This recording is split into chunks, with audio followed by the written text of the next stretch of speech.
Vous êtes la personne la plus importante de votre vie. Et vous devez prendre cela en considération. Vous devez faire attention à tous les messages que vous vous envoyez. Parce qu'on croit souvent que c'est nous qui sommes au contrôle. Ce n'est même pas le cerveau conscient, c'est le subconscient. Donc plein de choses enfouies qui vont refaire surface. Je suis devant vous aujourd'hui parce que j'ai un rêve.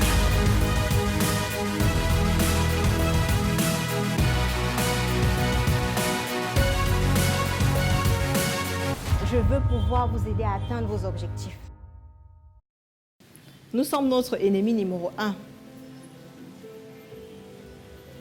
Qu'est-ce qui se passe quand on doute de soi? On a tendance à porter des messages négatifs sur notre personne. Vous allez entendre des phrases du genre « Je ne peux pas »,« Je ne suis pas compétente »,« Je suis nulle »,« Je suis faible ». Qu'est-ce qui se passe quand vous faites ça en réalité? Quand vous ne cessez pas, vous n'arrêtez pas de vous répéter continuellement que vous ne pouvez pas, que vous êtes nul, vous êtes en train d'inviter votre cerveau et vous lui donnez la chaise, le cerveau s'assoit et il vous écoute attentivement. Je ne peux pas, je suis incapable, je suis faible, je ne suis pas à la hauteur. Le cerveau, qu'est-ce qu'il fait? Il écoute attentivement et il enregistre. Il enregistre très bien. Maintenant, le jour où vous voulez passer à l'action, qu'est-ce qui se passe? Le cerveau ressort le disque et il vous le joue en boucle. Tu es faible, tu ne peux pas, tu es incapable. Vous êtes tout seul entré dans un cercle vicieux. Vous avez dit à votre cerveau comment il doit vous traiter. Et c'est le cerveau qui est aux commandes. À chaque fois, il va vous répéter ça. Et c'est quelque chose de malsain. Mais pourquoi est-ce qu'on le fait?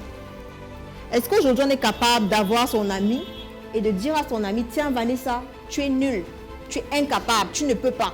Qui peut dire ça à son ami? Personne. Bon, la personne qui peut, demain, se retrouve sans ami, ça c'est clair. Mais je ne pense pas que vous allez le faire avec une amie ou un être cher. Alors pourquoi est-ce que vous le faites avec vous? Donc, l'une des choses que vous devez faire pour arrêter de douter de vous-même, c'est de travailler sur votre confiance en vous. La première des choses que vous allez faire, c'est d'accepter que vous êtes le seul responsable ou la seule responsable de votre vie. C'est vous qui avez le pouvoir sur votre vie, de faire ce que vous voulez, d'entreprendre ce que vous voulez, d'être la personne que vous voulez. Ce n'est pas votre mari, ce n'est pas la responsabilité de votre sœur, encore moins de votre père. Ils ont leur vie respective. Vous avez la vôtre. Vous devez d'être responsable pour tout ce que vous faites. On a trop souvent tendance à entendre, non, c'est à cause de tel.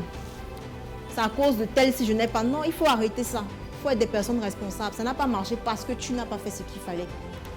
La seconde chose, c'est qu'il faut que vous puissiez au quotidien vous fixer des objectifs et essayer chaque jour de poser une action qui va vous rapprocher vers cet objectif-là. C'est très important. Le fait de voir que vous aussi, vous pouvez faire des choses, que vous avez des compétences, que vous avez des aptitudes et que vous pouvez mettre cela à votre profit, au profit de votre vie. C'est très important. C'est très valorisant. Qu'est-ce qui va se passer? Lorsque vous doutez de vous, le doute est à ce niveau et la confiance en soi est à ce niveau. Plus vous allez travailler votre confiance en soi, plus elle va grimper et plus le doute il va baisser. Et c'est ce que vous devez faire tous les jours.